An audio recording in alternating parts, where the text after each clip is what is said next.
चंदनपुर नाम का एक छोटा सा शांत गांव है। उस गांव का पुलिस स्टेशन भी गांव के शांत माहौल की तरह ही एकदम खामोश रहता है। स्टेशन के अंदर एक छोटी साफ सुथरी रसोई है। वहाँ हवलदार रमेश गैस चूल्हे के सामने किसी बड़े युद्ध की तैयारी कर रहे एक शूरवीर योद्धा की तरह तन कर खड़ा है। तभी कांस्टेबल गीता हाथ में एक बड़ा प्लास्टिक का थैला लेकर अंदर आती है। उस थैले से ताजे खड़े मसालों की महक आ रही है। गीता थैले को टेबल पर रखते हुए, रमेश जी ये लीजिए, जो आपने मंगवाया था वो सब ले आई हूँ। बाजार में मिलने वाला सबसे बेहतरीन और चुन चुन कर लाया गया ताजा चिकन, उम्दा क्वालिटी के बासमती चावल, हरी इलायची, दालचीनी, लौंग, सब कुछ है इसमें। आज तो हमारे इस पुलिस स्टेशन से बिरयानी की खुशबू पूरे गांव में महकनी चाहिए।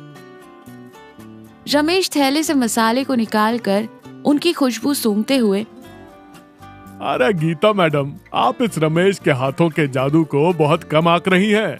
आप बाजार से जो ये शानदार सामान लाई हैं, इसमें जब मेरे हाथों का हुनर मिलेगा ना, तो फिर देखिएगा क्या गजब होता है। आप बस किनारे खड़े होकर तमाशा देखते जाइए। आज मैं जो चिकन बिरयानी बनाने वाला हूँ, उसके आगे शहर के बड़े बड़े 5 स्टार होटल और मशहूर ढाबों वाले भी सिर झुका लेंगे। मेरे हाथों में साक्षात अन्नपूर्णा बसती है मैडम। जादू है मेरी उंगलियों में।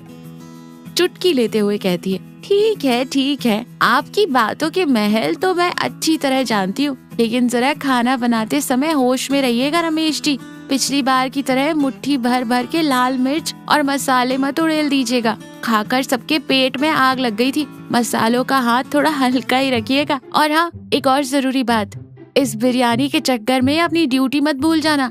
खाना पकने को रखकर तुरंत अपनी कुर्सी पर आकर बैठ जाइएगा। अरे आप बिल्कुल भी टेंशन मत लीजिए मैडम, सब कुछ मेरे कंट्रोल में है। सारी चीजें मिलाकर पतीले को चूल्हे पर चढ़ा दूंगा, एकदम घड़ी के हिसाब से।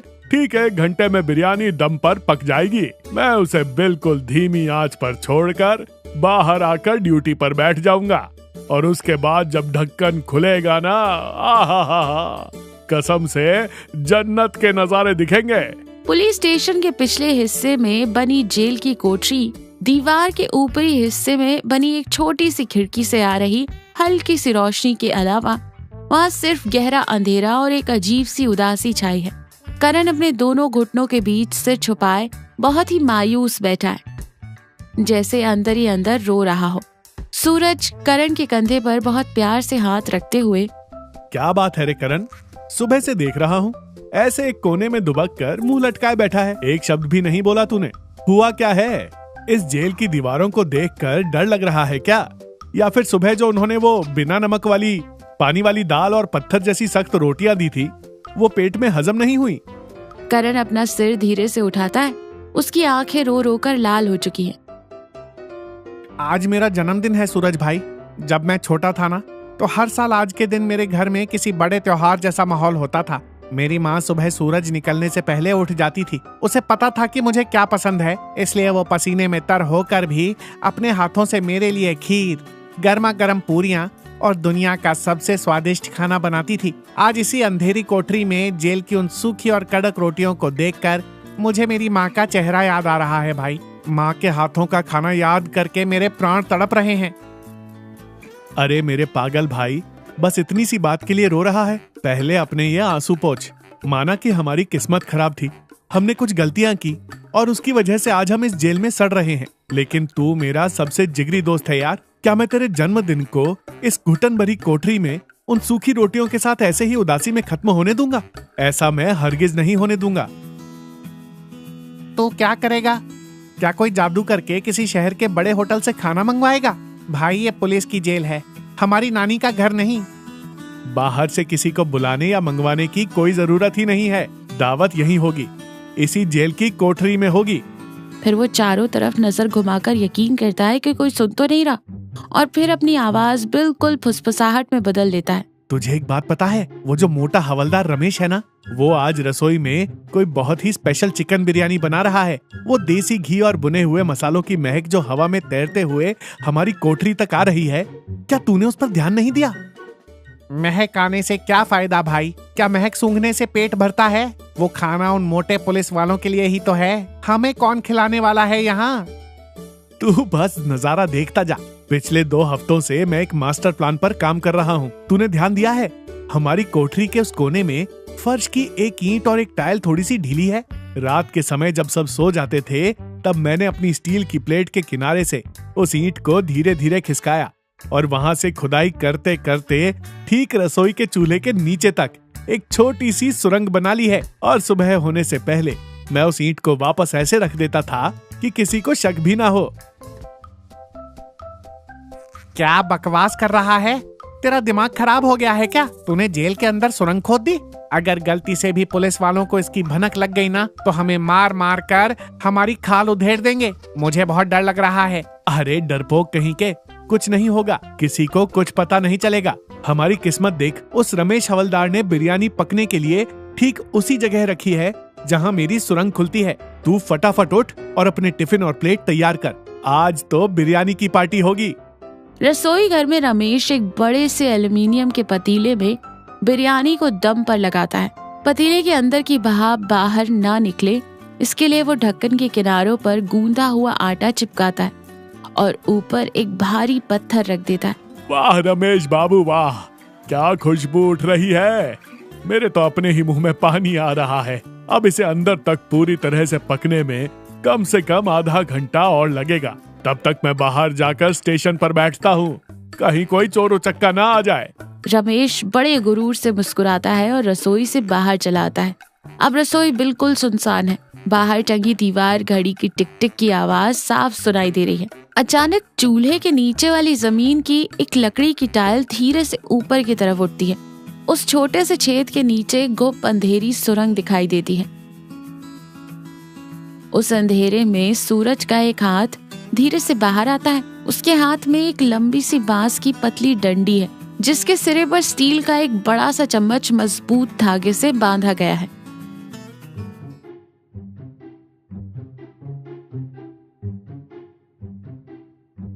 फिर वो नीचे सुरंग में अपने साथ लाए 2 बड़े स्टील के डिब्बे रखता है। फिर उस लंबी डंडी वाले चम्मच को पतीले के अंदर डालकर बहुत ही कुशलता से बिना एक भी आवाज किए बिरयानी निकालकर अपने डिब्बे में भरने लगता है। पसीने से लथपथ होने के बावजूद वो अपना काम नहीं रोकता। वो पतीले को लगभग आधा खाली कर देता है। डिब्बे फुल होने के बाद वो उतनी ही सफाई से पतीले का ढक्कन वापस उसी जगह पर रख देता है और नीचे से फर्श की टाइल को भी पूरी तरह बंद कर देता है। ये एक ऐसा शानदार सीक्रेट ऑपरेशन था कि किसी को जरा सा भी शक नहीं हो पाया। जेल की कोठरी के अंदर सूरज बिरयानी से भरे 2 डिब्बों के साथ सुरंग से बाहर आता है। जैसे ही वो डिब्बों का ढक्कन खोलता है, शुद्ध घी, खड़े मसाले और पूरी तरह से पके हुए चिकन के टुकड़ों की वो जादुई महक उस सीलन भरी कोठरी के हर कोने में कुछ ही सेकंडों में फैल जाती है। वाह सूरज भाई, तू कोई मामूली इंसान नहीं, तो बहुत बड़ा जादूगर है यार। आखिर तूने ये नामुमकिन काम किया कैसे? मुझे तो अपनी आंखों पर यकीन ही नहीं हो रहा। सूरज जीत की खुशी में चौड़ा होते हुए कहता है, वो सब मैं बाद में बताऊंगा। इससे पहले कि वो मोटा रमेश आकर अपना पतीला चेक करे, हम इसे ठिकाने लगा देते हैं। हैप्पी बर्थडे मेरे भाई, चल टूट पड़। दोनों दोस्त भूखों की तरह बिरयानी खाने लगते हैं। करण जैसे ही पहला निवाला अपने मुंह में रखता है, उसके चेहरे पर एक अनोखी चमक आ जाती है। हर निवाले के साथ उसकी आंखों में खुशी और भावुकता के आंसू छलक पड़ते हैं। अपने दोस्त द्वारा उसके लिए उठाए गए इस बड़े जोखिम को देखकर करण का दिल प्यार और आभार से भर जाता है। आधा घंटा बीत चुका है। रमेश और गीता रसोई में वापस आते हैं। रमेश बहुत ही जोश में है और अपनी बनाई हुई कलाकारी का प्रदर्शन करने के लिए बेताब है। आइए गीता मैडम, तशरीफ लाइए। आज आप मेरे हाथों की बनी ये शाही बिरयानी खाकर अपना जीवन धन्य कर लीजिए। देख रही है ना, खुशबू कैसे दिमाग को तर कर रही है। रमेश बड़े ही अभिमान के साथ पतीले से ढक्कन को एक झटके में हटाता है, लेकिन जैसे ही उसकी नजर अंदर जाती है, उसके चेहरे का रंग ही उड़ जाता है। पतीला आधा खाली है और बीच में एक बड़ा सा गड्ढा बना हुआ है, जैसे किसी ने खुदाई की हो। रमेश बुरी तरह चौंकते हुए और अपने दिल पर हाथ रखकर कहता है, अरे बाप रे, ये क्या हो गया? मेरी आधी बिरयानी कहाँ उड़ गई? गीता मैडम, सच सच बताइए, मेरे आने से पहले आपने ही चुपके से इसमें आधी बिरयानी निकालकर खा ली ना। ये कैसी बहकी बहकी बातें कर रहे हैं रमेश जी? मैं कहाँ गई थी? मैं तो बाहर आपके साथ ही कुर्सी पर बैठी थी और आपके साथ ही अंदर आई हूँ। मुझे तो लगता है आपने ही बनाते समय चावल कम डाले हैं और अब इल्जाम मुझ पर लगा रहे हैं। नहीं मैडम, मैं अपने माँ की कसम खाकर कहता हूँ, मैंने पतीला ऊपर तक भरकर दम लगाया था। मेरी आंखों के सामने ये सब गायब हुआ है। मैं बता रहा हूँ, इस पुलिस स्टेशन में जरूर कोई अदृश्य साया, कोई भूत प्रेत का वास है मैडम। वही मेरी इतनी मेहनत से बनाई गई बिरयानी डकार गया। हाय रे मेरी बिरयानी, मेरी किस्मत। जोर से रोने का नाटक करने लगता है। अपनी तेज और जासूसों वाली नजरों से रसोई के हर कोने को घूरती है। उसकी नजर फर्श की उस ढीली टाइल पर जाती है। भूत प्रेत कुछ नहीं होते रमेश जी, और अगर होते भी हैं तो वो भूत कहीं और नहीं बल्कि हमारे ही लॉकअप में बंद है। गीता नीचे झुकती है और जमीन पर उस लकड़ी की टाइल के किनारे पर फंसा हुआ एक बहुत ही छोटा सा लाल रंग के कपड़े का टुकड़ा निकालती है। उस कपड़े को देखती ही वो 1 सेकंड में समझ जाती है कि सूरज की कमीज का टुकड़ा है।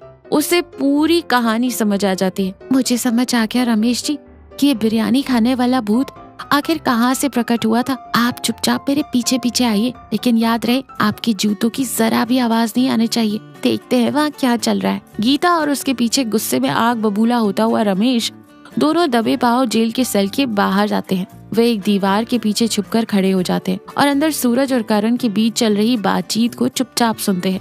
करण खाना खाने के बाद पानी से हाथ धोते हुए, मैं सच कह रहा हूँ सूरज भाई, आज तुम्हारे हाथों से ये भरपेट खाना खाने के बाद मुझे मेरी माँ, मेरे घर और मेरे परिवार की बहुत याद आ रही है। याद है जब हम छोटे थे तो हम कितने सीधे और ईमानदार हुआ करते थे। घर में अगर सिर्फ सूखी रोटी और चटनी भी मिलती थी ना, तो भी उसे खाकर हम रात को बिना किसी डर के कितनी चैन की नींद सोते थे। करण की बातों से सूरज भी अपनी पुरानी गलतियों को याद करके बहुत गहरी सोच में डूब जाता है। तू एक एक लफ्ज बिल्कुल सच कह रहा है मेरे भाई। हमने सोचा था कि चोरी करने से रातों रात अमीर बन जाएंगे। बस चंद रुपयों के लालच में आकर हमने शॉर्टकट मारा और गलत रास्ता चुन लिया। लेकिन उसका अंजाम क्या हुआ? हमने अपनी जवानी, अपनी आजादी, सब कुछ इस काल कोठरी के अंधेरे में दफन कर दी है। हर रोज हर पल हम डर डर के जी रहे हैं। ये भी कोई जिंदगी है? करण अपने दोनों हाथ जोड़ते हुए और बहुत ही दृढ़ निश्चय के साथ कहता है, आज मेरे जन्मदिन के साक्षी में और जिसने मेरी भूख मिटाई है